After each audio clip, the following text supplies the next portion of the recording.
안녕하세요. 여의도에서 미국 시장 읽어주는 남궁재훈 주임과 함께하는 여미남 시간이지만 어제 미국 시장이 이제 휴장이었기 때문에 오늘은 국내 시장과 중국 시장을 또 한번 검토해보는 그런 시간으로 갖도록 하겠습니다. 먼저 중국 시장부터 얘기해보면 어제 중국 시장이 2% 가까이 아주 기분 좋게 올랐어요. 네, 맞습니다. 어제는 그 미중 지정학 리스크 완화 그리고 프로젝트 가동률 상승 그리고 소비 지표 호조 이 세 가지 요인으로 대형주 급등하면서 상한 지수는 전일 대비는 플러스 2.06% 상승하고요. 흥승테크 지수는 플러스 1.17% 상승했습니다. 업종별로는 커뮤니케이션, 금융, 소비재 등 업종이 강세 보였고 유틸리티, 헬스케어, 산업재 등 업종이 상대적으로 약세가 보였습니다. 지금 보니까 그래도 전 업종이 다 오른 거 아니에요? 네, 거의 다 올라갔습니다. 근데 커뮤니케이션이 6% 네, 올랐는데 이 부분은 그 GPT 관련주, 테마주. 네, 중국에서도 지금 챗 GPT 관련된 많이 얘기하고 주식들이 있습니다. 강세를 보이고 있네요. 네. 그런 주식들이 다 또 커뮤니케이션에 네. 들어가서 그런 거 같은데 특징적인 주가 어떤 게 있습니까? 네, 어제는 특징적으로 보면은 금융주는 좀 많이 올라갔는데요. 네. 왜냐면 상하이지수 차지한 비중은 거의 24% 되니까 어제 금융주 급등하고 상하이지수 전체적으로 다 올라갔어요. 네. 금융주 올라가는 이유는 바로 그거 부동산 연관성도 있습니다. 1월 들어서 중국 신규주택 그리고 기준주택 거래량 지수적으로 올라가고 있고요. 이 때문에 부동산 그리고 금융주 동반 상승했습니다. 특히는 대형주인 그 태평양 그 보험회사는 어제는 52주 신고치를 기록했습니다. 태평양 보험요? 네. 태평양 보험이 52주 신고치 냈고 그러면 다른 기업들도 52주 신고치 난 게 어떤 게 있죠? 좀 많이 나오고 있고요. 그리고 어제도 말씀드렸던 부분 그 중국 프로젝트 가동률을 상승하고 있다고 그거 기사가 있는데요. 바로 그릴 1분이 있고요. 이거는 이것 때문에 만화화학은 어제도 플러스 2.4%, 버전 철강은 플러스 4.39%, 대표적인 그 생물중공업은 어제는 8.49%, 서공기계는 플러스 10% 정도 생산했습니다. 이 중에 그 만화화학 그리고 그 서공기계는 거의 52주 신고치를 기록했습니다. 만화학이면 순수 케미칼하는 회사로 우리나라 롯데케미칼과 뭐 비슷하다고 보면 되는 거죠. 네, 중국에서 또 1등 화학주입니다. 중국에서는 1등 화학이 만화화학입니다. 네.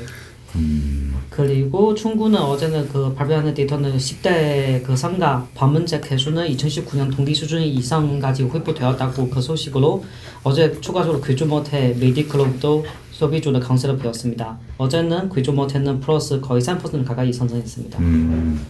귀주모태랑 뭐 오량의 인원 주식들도 다 좋았었더라고요 보니까. 네, 맞습니다. 귀주모태가 마우타이. 네, 마우타이. 예. 생산하는 기업이고 오량에는 뭐 만드는 기업이에요? 또 같은 술 만들고 있어요. 뭐 수정방이나 뭐 옌타이, 보령주 뭐 등등 많은데 그 오량에도 그 백주, 빨주 만드는 회사. 네, 맞습니다. 그 1등은 그냥 귀주모태, 2등은 그냥 오량이고. 네, 그렇게 보시면 됩니다. 그렇군요. 네. 그리고 어제는 그거 CATL 이슈가 계속 그 나오고 있고요. 뭐 CATL요? 네, CATL 그 기술 유출 우려로 해외 진출 지연 그리고 배터리 반가 인하 소식으로 약간 마진율 훼손 이런 거 우려감 때문에 어제 CATL 주가는 상대적으로 부진한 모습을 보였습니다. 플러스 끝났는데요. 플러스 0.07% 상승하고 시장 대비는 많이 그 하회했습니다. 네. 그리고 리튬 관련주는 어제 이제 그 하락했습니다.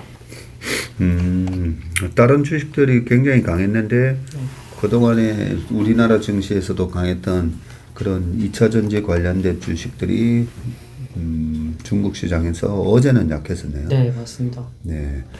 반면에 좀 전에 얘기하셨던 그 보산철강 이게 바오산 철강으로 우리나라 포스코 같은 기업인 거죠? 맞습니다. 그 피어단으로 비교하고 있습니다. 예. 그 바오산 철강도 연초 이후로 보니까 15%나 올랐네요. 네. 만화학이 연초 이후로 12.3% 정도 올랐고요. 경동방테크 23.96% 올랐는데 이 회사는 뭐죠? BOE입니다. 그 패널 만들고 있어요. 예. 디스플레이 패널 만드는 이제 BOE가 24%나 올랐네요. 네. 약간 지금 보면 시클리컬 관향주는 좀 강한 반등세를 보이고 있고요. 그러네요. 시클리컬들이 오히려 강세를 보였고 개별 종목으로 들어가 보니까 이제 텐센트 이런 기업들도 지금 5일 평균으로는 텐센트, 알리바바, BYD 그리고 스믹 반도체 회사인가요? 네, 아니면 맞습니다. 스미드 반도체 회사입니다. 예.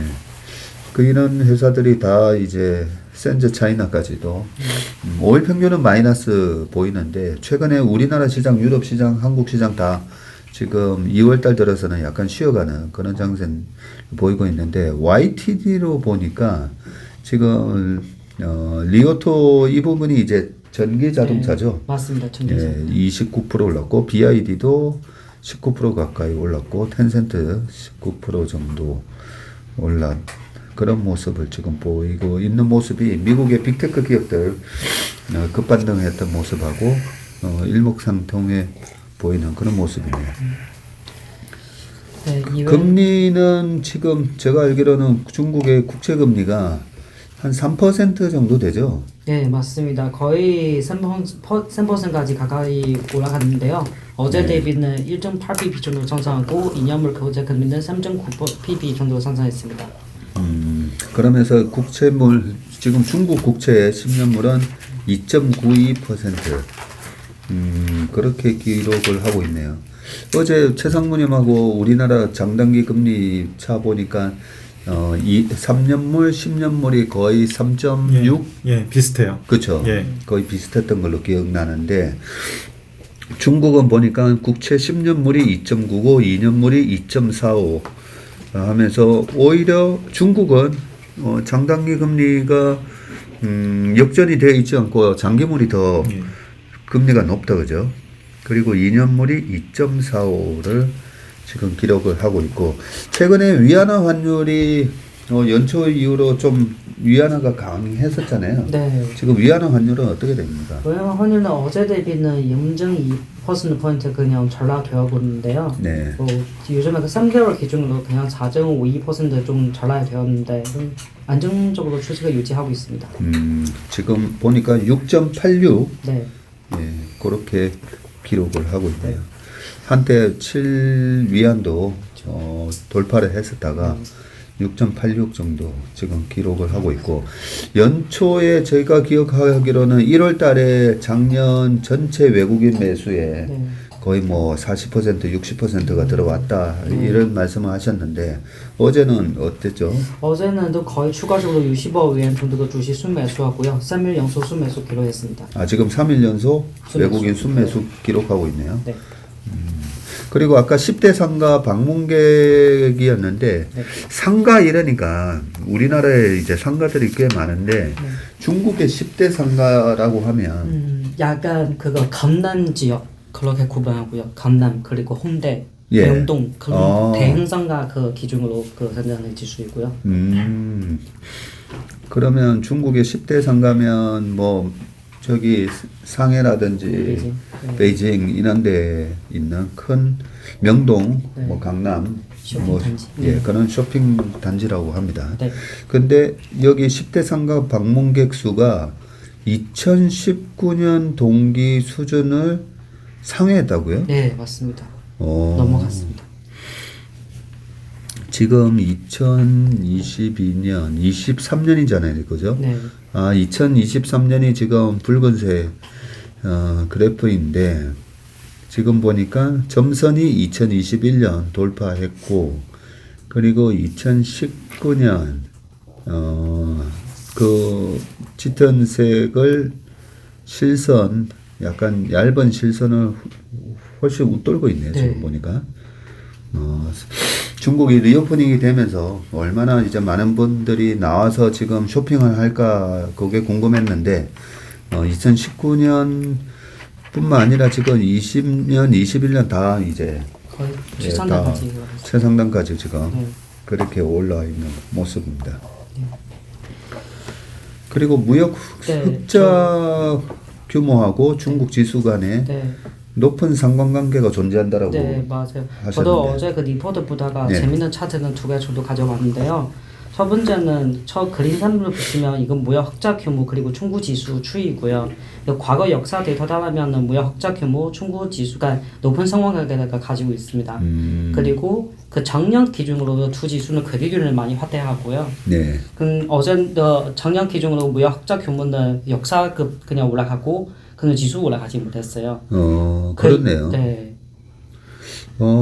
지금 보니까 주황색이 중국 지수 네. CSI고 그리고 실선이 검은색 실선이 누적 무역 흑자 규모다 그죠? 네, 맞습니다. 흑자 규모가 많았던 저 옛날 2007년이었네요. 2008년도에 금융위기 때 이제 주가도 확 빠지고 하지만 2009년 초까지는 흑자가 우상향 유지되었다가 2009년도에 이제 확 빠졌다가 그리고 2013년, 14년, 15년 네. 이때 후광통 때문에 중국 증시가 확 오르기도 했지만 실제로 무역 수지 흑자가 크게 네, 났었네요. 맞습니다. 보니까.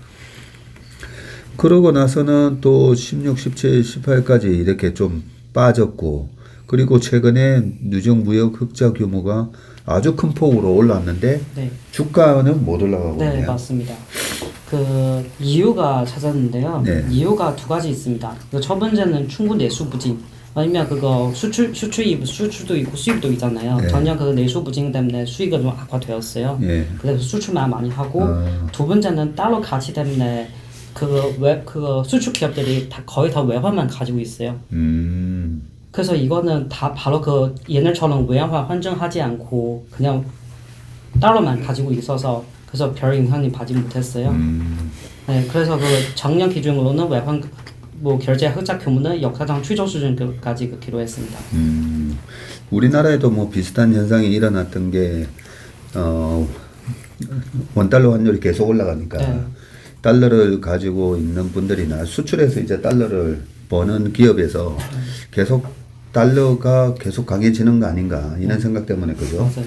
예, 원화로 바꾸지 않고 기다리고 있다가 그 추세가 딱 꺾이니까 이제 달러를 이제 파시려고 많이 하시는 것처럼 중국에서도 이제 비슷한 현상이 일어나고 있다는 부분이고 그게 이제 위안화로 환전을 했을 때 그죠? 네. 훨씬 더 중국 시장에 이제 유동성을 공급하는 맞습니다. 네, 그런 효과가 나올 수 있다. 이런 중요한 부분을 또 짚어주셨어요. 이 부분은 향후로 기대할 수 있다고 생각합니다. 네. 그리고 이외에는 그거 좀 그 소비 시장을 계속 보고 있는데요. 네. 그 최근에 그 관광연구원 발표한 데이터도 있습니다. 그 중국 관광연구원 발표한 자료에 따르면 올해는 중국 국내 관광 개수는 46억 명으로 동기 대비 73% 정도 증가할 것으로 예상되고 있고요. 내년 2019년 75% 수준까지 회복될 것으로 예상되고 있습니다. 네, 방금 2023년 중국 국내 관광객 수가 46억 명이요? 네. 참 이 숫자가 뭐 전 세계 인구의 절반을 넘어서는 그런 인구 수가 나오니까 좀 당황스러운데 중국 국내 관광객, 중국 내에서 네, 이제 내에서. 예 왔다 갔다 뭐 하이난 가고 홍콩, 마카오 가는 것도 다 포함되겠죠? 네, 맞습니다. 예, 그렇게 관광을 다니시는 분의 숫자가 이제 46억 명인데 네. 이 부분도 동기 대비 73% 수준밖에 안 되네요. 네. 야, 그러면 평소에는 65억, 한 70억 명, 65억 명 정도 됐다는 얘기네요. 네. 그리고 지금 네. 73% 증가했고 2019년도에 76%까지 네. 회복될 것으로 올해 예상을 하고 있네요. 맞아요. 그 금액 기준으로 하면은 그냥 동기 대비 89% 정도 증가할 것이며 2019년에 71%까지 회복될 것으로 예상되고 있습니다. 아, 금액 기준으로 네. 금액이 한 얼마 정도 되죠? 거의 매출에는 외환화 기준하면 4조 원 정도 되고요. 네. 외환화로 계산하면 744조 원입니다. 2009년도에 중국 정부에서 리만 브라더스 사태 금융 위기를 타개하기 위해서 4조 위안을 투입했다. 네. 뭐 그때 그랬었는데 우리나라 돈으로는 지금 740조 원에 해당되는 엄청난 금액입니다. 뭐 얼마 전에 지난주에 우리 왕 차장님이 그 중국의 관광객들, 요커들이 지금 해외 나가서 쓰는 돈이 그게 250조 가까이 네, 되는데 맞습니다. 네. 국내에서 쓰는 돈이 한 750조, 해외 나가서 쓰는 돈이 또 250조, 한 1000조 가까운 돈을 중국의 관광객들이 국내에서 쓰고 있다고 볼 수가 있습니다. 엄청난 돈이다, 그죠? 1000조입니다, 1000조. 그리고 그 출국 그 관광 개수는 또 네. 예측치가 나오고요. 원래는 거의 9천만 명으로 예상되고 있고 동기 대비 100% 증가하고 2019년에 31.5%까지 회복될 것으로 전망했습니다. 근데 지금 출국자 수가 9천만 명, 이게 1년 전체는 아니겠죠? 동기 대비라고 했으니까 이 동기 그 대비 작년 대비 왜냐면 지금 나갈 수 네. 있지만 항공편 거의 없잖아요. 네, 그렇죠. 네, 그래서 이거 때문에 아마 좀 뭐 상반기가 많지 않고 하반기가 계속 증가할 것으로 증가하는 추세가 나올 수 가능성이 있습니다. 네. 그래서 이게 연간 전체 숫자가 아니라 작년 동기 대비 100% 증가했는데 네. 연간으로 따지면 연간 그때 중국 관광객 수가 2억 명 조금 넘게 해외 여행을 가는 걸로 제가 기억을 하고 있고요. 그리고 또 그 시트리도 네. 최근에 발표한 데이터가 하나 있는데요. 1월부터 3월까지 중국 국내 자유여행 상품 예약은 동기 대비 442% 급증했습니다. 단체 여행 예약은 동기 대비 188% 급증하고 그 보통은 2월, 3월들은 비순수 있고요. 네. 그 비순수에도 불구하고 여행 수요가 지속적으로 급증하고 있습니다. 원래 이제 1월 달에 춘제가 있으니까 그 춘절 끝나고 나면 일시적으로 이제 비수기에 들어가는데 그 비수기에도 불구하고 지금 시트립이면 중국 최대 여행사 맞죠? 네, 무드 투어로 보시면 됩니다. 국내 하나 투어. 하나 투어로 보시면 그렇죠. 됩니다. 예. 하나투어 같은 회사인데 국내 자유여행 상품이 작년 2, 3월에 비해서도 446%, 단체 여행도 188%. 이게 굉장히 중요한 수치인 게 중국 내에 그 여행하는 거리나 그 중국에서 상해나 뭐 북경에서 우리나라 오는 거나 뭐 거리상으로는 멀지 않으니까 실질적으로 나중에 이 중국 관광객들이 우리나라에도 물밀듯이 들어올 수 있겠구나라는 생각을 또 해보네요. 아직까지 우리나라 지금 들어올 때 PCR 검사하고 PCR 지금 그 아직도 하고 있는데요. 그럼 최근에 어제 나온 기사 보니까 아마 이번 달 말까지 네. 종료될 가능성이 있다고. 저도 본 것 같아요. 한덕수 총리께서 좀 더 완화하는 그런 얘기를 좀 하셨던 것 같습니다. 네, 중국 시장은 쭉 보니까 제일 중요한 게 소비인데 방역을 완화하면서 소비가 지금 본물처럼 터지고 있다. 네. 네, 그렇게 보면 되죠. 네, 맞습니다. 네, 지금 그런 현상을 지금 보이고 있고요. 뭐 이런 부분들이 작년에 지나친 방역 때문에 중국의 전체 판매되는 그 핸드폰 숫자도 많이 줄었었잖아요. 네. 네, 그런 부분까지 이제 나와서 핸드폰 바꾸는 그런 수요도 좀 이연 수요가 좀 촉발이 되면 그게 우리나라도 반도체 수요 회복에 아무래도 좀 큰 영향을 주지 않을까 그런 생각을 해봅니다. 자, 이제 국내 증시로 또 한번 돌아가 보겠습니다. 어제 국내 증시가 처음에 초반에 약세를 보이는 듯 했다가 나중에 힘을 받으면서 강세로 전환을 했었잖아요. 네네. 어제 코스피 소폭 상승했습니다. 0.16% 상승을 했고요. 코스닥은 1.7% 수익률이 갈리는 모습이었는데 네. 옆에 업종별로 보면 건강 섹터가 2.46% 올랐는데 HLB가 선박사업 정리하고 바이오 헬스케어 쪽에 좀 더 집중하겠다 하면서 큰 폭으로 상승을 했는데 네, 거의 어제 뭐 상한가 들어간 것 같더라고요. 네, 맞습니다. HLB 상한가 들어갔었고 그리고 지난주 미국 1월 물가 발표 이후 긴축 우려는 좀 지속이 되는 모습이었고요. 주식시장에서 대형주는 긴축 영향을 직접적으로 받고 있는데 중소형주나 코스닥에 별개의 좀 주가 흐름을 보이고 있습니다. 코스피는 장 초반에 1% 가까이 하락하기도 했었는데 좀 낙폭은 빠르게 축소하면서 강보합으로 반전 마감하기도 했습니다. 네.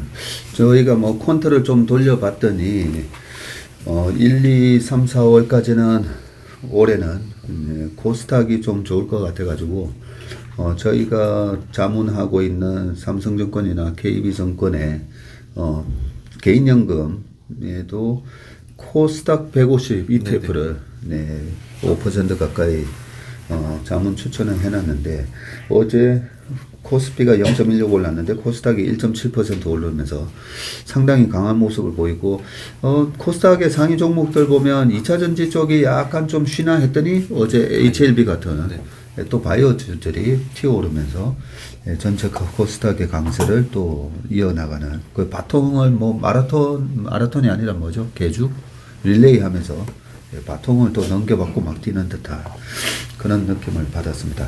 어제는 보니까 거래소 기준으로는 외국인은 팔았네요. 네, 어제 3,100억 원 정도 현물 매도가 있었습니다. 선물 쪽에서도. 지수가 올라가면 개인이 매도가 나오고 네. 외국인 매수가 나오는데 어제는 반대로 선물도 1,000억 정도 팔고 현물에서도 코스피 현물에서도 3,000억 팔고 근데 코스닥은 매수를 했네요, 외국인이. 네, 코스닥은 한 2,000억 원 정도 매수했고 기관도 700억 원가량 매수가 있었습니다. 그러면서 코스닥의 상승은 외국인과 기관이 이끄는 장이었다고 볼 수가 있네요. 특징주는 어떤 게 있었죠? 어제 SKC가 간만에 좀 큰 폭으로 상승했습니다. 원래 다른 2차원지 소재 업체들 반등할 때도 좀 동박 쪽은 약한 모습이었잖아요. 그렇죠. 일진머나 SKC 다 약했는데 어제 좀 큰 폭으로 상승을 했고요. 네. 그 동박 사업하고 있는 SK 넥실리스는 24년부터 5년간 폴란드 공장에서 생산하는 2차 전정 동박을 노스볼트사에 공급하는 계약을 체결했다고 밝혔습니다. 네. 계약 물량은 노스볼트가 이 기간 필요한 동박수의 약 80% 수준으로 알려졌고요. 이는 전기차 170만 대에 사용할 수 있는 양이라고 합니다. 그리고 사측은 현재 복수의 글로벌 배터리 고객사와 중장기 계약을 추가로 협상 중이라고 밝히면서 향후에도 좀 수주 기대감이 좀 반영이 되고 있는 것 같습니다. 그렇군요. 그동안엔 그죠 양극재 중심의 2차전지 랠리가 있었는데 동박 쪽이 계속 소외가 됐었는데 어제는 SKC가 7% 정도 오르는 모습이 있고 그동안에 강세를 보였던 SM이 어제 빠졌어요. 근데 SM이 6.38% 하락했는데 실적 발표도 있었습니다. 근데 뭐 실적은 잘 나왔는데 사실 지금은 실적과는 좀 별개로 주가가 움직이는 것 같고 YG는 어제 4.7% 상승했습니다. 일단 SM 실적 말씀드리면 4분기 매출액으로 2,564억 원 기록했고요. YOY, QOQ 모두 증가했습니다. 그 영업이익은 252억 원이 나왔는데 YOY로는 70% 증가, QOQ로는 15% 정도 감소를 했고요. 순이익이 YOY로 70%좀 큰 폭으로 감소를 했습니다.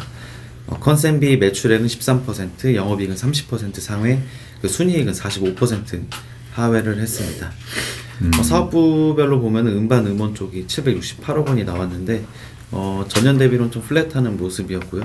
NCT 드림이랑 레드벨벳 판매량 자체 기록 경신하면서 외형 성장은 좀 있었습니다. 그 MD 라이선싱 쪽 보시면 400억 원 정도 나왔는데 YOY로 큰 폭으로 증가를 했습니다.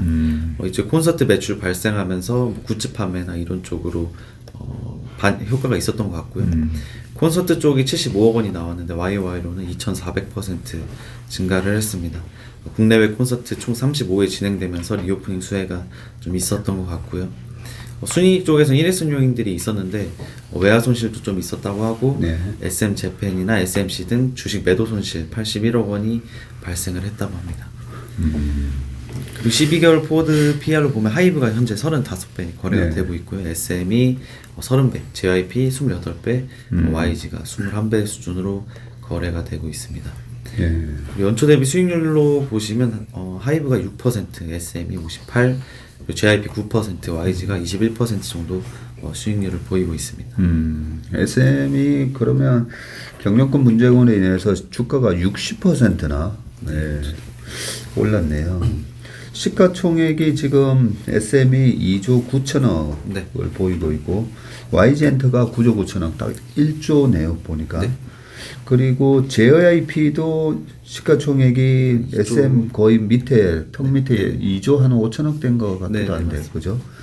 네, 그런 모습 보이는데 JYP는 뭐 경영권 분쟁 이슈가 없는 회사니까 이 PR이 이제 28배, YG가 21배니까 요 두 개를 평균을 내보면 한 24, 5배 정도가 적정 PER이라고 보면 SM은 지금 30배인데 이 30배를 주는 이유가 그동안의 이익이 많이 이제 좀 훼손됐잖아요. 네. 네, 그 라이크 기획으로 이제 빠져나가는 부분 그리고 최근에 이제 경영진에서 발표한 이수만 회장의 해외 법인이 또 라이크 기획 같은 네. 회사가 또 있다. 네. 예, 그러면서 이제 해외에서 발생하는 매출도 이렇게 좀 빠져나가는 부분이 있다. 뭐 이런 부분을 얘기했기 때문에 하이브가 됐든 카카오가 됐든 새로운 전략적 투자자와 함께 하면 오히려 매출이라든지 이익 면에서 개선이 될 거다라는 생각이 반영되면서 네. SM의 PR이 30배 정도 받고 있다라고 보면 되겠죠. 네. 네, 그리고 어제는 포스코 홀딩스는 올랐고 LG 에너지 솔루션은 빠졌어요. 네, 맞습니다. 어제 포스코 3.59% 상승했는데 최근에 신고가 기록하면서 좀 강세 보이고 있습니다. 네. 4분기 어닝 쇼크를 발표를 했었는데 이후에도 주가 강세 보이고 있고 리튬 사업 가치와 중국 철강 수요 회복에 대한 기대감으로 좀 상승세에 있는 것 같습니다. 그리고 실적 발표 때 가이던스도 제시를 해줬었는데 매출액 86조 원, 컨센서스가 거의 부합하는 수준입니다. 예. 철강 영업이익 3조 원 가이던스로 제시를 했었고요. 그리고 23년도에는 리튬 첩 상업 생산 개시가 예정이 되어 있고 3분기부터 매출에 인식이 된다고 합니다. 그리고 배당 쪽도 말을 해줬는데 22년 배당금 주당 12,000원 앞으로도 연간 10,000원대 이상은 지속 유지 계획이라고 밝혔습니다. 그래서 상반기에는 좀 중국 수요 회복 기대감 그리고 하반기에는 첫 리튬 매출 기대감이 반영되면서 좀 다른 철강 업체 대비로도 좀 주가 수익률이 좋은 편입니다. 네. 신사업에 대한 기대감이 좀 반영되고 있는 것 같습니다. 좋은 얘기 해주셨는데 아까 그 우리 왕 차장님이 중국의 바오산 철강이 아까 4% 정도 오르면서 네. 올해 중국의 부동산이 오랜 침체를 겪었는데 네. 올해 나쁘지 않은 거다라고 얘기하셨죠? 네, 맞아요. 저 전에는 말씀을 듣는 부분도 같아요. 그리고 부동산 시황은 좀 좋아지면 철강 수요 좋아질 수 있고, 네. 그리고 과거 그 3년간은 부동산 시장 침체도 되었잖아요. 수요가 없고, 그 과거 3년간 철강 업체는 그거 공급 개혁 많이도 하고, 네. 공급 많이 줄었어요. 그래서 이렇게 되면 그 수급이 좋아지면 철강 가격은 올라갈 가능성이 높다고 생각해요. 중국의 철강 업체들도 구조조정이 좀 많이 이루어졌었군요. 맞습니다. 예, 그래서 중국이 그동안에 구조조정이 이루어지기 전에는 그 값싼 이제 중국산 철강 제품이 또 국내로 유입되면 아무래도 가격을 떨어뜨리는 그런 악영향이 있었을 건데 지금 중국의 부동산이 좋아지면서 예, 바오산 철강도 올라가고 이게 보통 보면 철강이나 화학은 거의 섹터가 동조해서 움직이잖아요. 예, 그런 면에서 본업 자체도 나쁘지 않다라는 게 좀 매력적인 것 같습니다. 이런 회사들이 본업이 안 되면서 뭐 신성장 사업에 대한 기대로 올라갔을 때는 좀 조심을 해야 되는데 올해가 철강 쪽에서 영업이익이 3조 원 나는 걸로 그렇게 예상을 하고 있네요. 3조 원에 지금 시가총액이 딱 29조니까 그죠? 영업이익으로만 보면 뭐 PER에 딱 10배 정도 받고 있고 거기에 이제 이런 리튬에 대한 첫 상업 생산이 시작됐다면 요걸 우리가 이제 분석을 할 때 썸오브 파츠라는 네. 방식으로 그죠? 예, 사업을 따로 떼서 실질적으로 이 파트의 그 기업 가치가 얼마인가 이런 식으로 봤을 때 보면 좀 매력적인 그런 부분이라서 이제 시장에서 상승 마감을 한 것 같습니다. 반면 LG 에너지 솔루션은 어제 왜 빠졌나요? 어제 3% 정도 하락했는데 최근에 CATL이 미국 완성차 포드와 손잡고 북미 시장 진출에 본격 착수했다는 소식이 있었는데 예. 이 영향이 좀 이어지는 것 같고요. 이는 인플레 감축법을 우회하기 위한 것으로 알려졌습니다. 예. 이를 두고 국내 2차 전지 제조사들이 5년 후 북미 전기차 배터리 수요를 주도할 것이란 전망을 좀 완전히 뒤밟을 게임 체인저는 아니지만 추가적인 기대 수익을 감소시키고 공급망 체인에 대한 리스크를 확대시킬 수 있는 요소로 좀 작용할 수도 있다라는 분석들도 나오고 있습니다. 그래서 테슬라가 압도적인 이익률로 치킨 게임을 시작을 했었고 국내 배터리보다 성능은 떨어지지만 수익성 보존을 위해 완성차 업체들은 중국산 배터리 채용을 좀 확대할 수도 있다라는 우려가 시장에서 부각된 것 같습니다. 네. 어제 신문 읽다 보니까 포드의 CEO가 그 F150 라이트닝이라는 그 굉장히 인기 차종을 이제 손을 만지고 있으면서 최근에 그게 SK온가 맞습니다. 그죠? 네, 네. 예, 배터리 원래 계약을 맺고 있었는데 일시 중단한다고 하면서 또 이제 중국 쪽에 손을 내미는 네, 이런 부분들이 나오면서 여러 가지로 국내 배터리 메이커 회사한테 약간 정확하게 써놓은 것 같아요. 게임 체인저는 아니겠지만 네, 그 폭발적인 매출 성장에 중국이라는 거대한 그것도 이제 CATL이라는 거대한 경쟁자가 지금 이 시장에 또 들어오는 거 아닌가 그런 우려감이 반영이 됐네요. 어제 기관 외국인 순매수 동향의 특징주는 어떤 것들이죠? 어제 기관 쪽에서는 삼성전자를 좀 매수를 했고요. 뭐 SM이나 NC소프트, 금호석유, 화학 쪽도 좀 매수하는 모습이었습니다. 네. 그 외국인 순매수 쪽 보시면 HLB를 한 680억 정도 매수를 했는데 약간 쇼커버도 있었던 것 같고요. 네, 그리고 에코프로, 카카오페이, 포스코케미칼 등의 종목들도 있었습니다. 그 매도 쪽 보시면 어제 기관이 엔소를 좀 매도하는 모습이었고요. 예. 하나솔루션, 포스코홀딩스도 좀 매도하는 모습이었습니다. 그리고 외국인 순매도 쪽 보시면 LG화학, 하나솔루션, 포스코홀딩스, 전자, 엔솔, 에코프로비엠 좀 2차전지 관련주를 중심으로 좀 매도가 있었던 것 같습니다. 그렇네요. 예, 우리가 항상 아침마다 이제 52주 신고가 체크해 보는데 네. 어제 코스피에서는 GS 리테일, 코스모화학, 제주은행, 동해산업 등의 종목들이 있었고요. 코스닥 쪽에서는 성우하이텍, 동일금속, KNJ 이런 종목들이 있었습니다. 네. 52주 신고가가 또 어떤 기업들이 나오는가에 따라서 이제 시장의 색깔을 알 수 있기 때문에 52주 신고가도 한번 체크해 봤습니다. 네, 오늘은 국내 시장, 중국 시장을 우리 왕정 차장과 오석 주임과 함께 했습니다. 오늘 두 분 수고 많으셨습니다. 네, 고맙습니다.